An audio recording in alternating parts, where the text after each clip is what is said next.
Selle aasta teadliku ettevõtluse konverentsil on meil 3 põhiteemat. Organisatsiooni kultuur, töökeskkonna heaolu ja inimeste produktiivsus või tõhusus.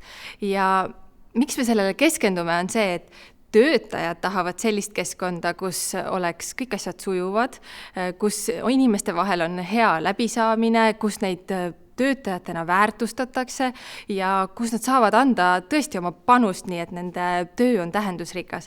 Samuti ettevõtjad ise tahavad selliseid töötajaid, kes on initsiatiivikad, võtavad vastutust, teevad asjad ära ja samamoodi ei kisu oma vahel ja on heas läbisaamises.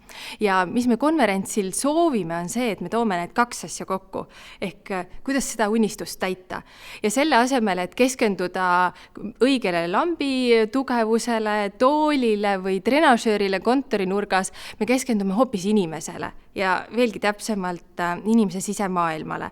Sest sisemaailm, see, kuidas sa ennast tunned, see, mida sa mõtled ja eelkõige see, mida sa teadvustad, on just see, mis määrab, kuivõrd tõhus, rahulolev ja tähendusrikas sa ise oma töös oled.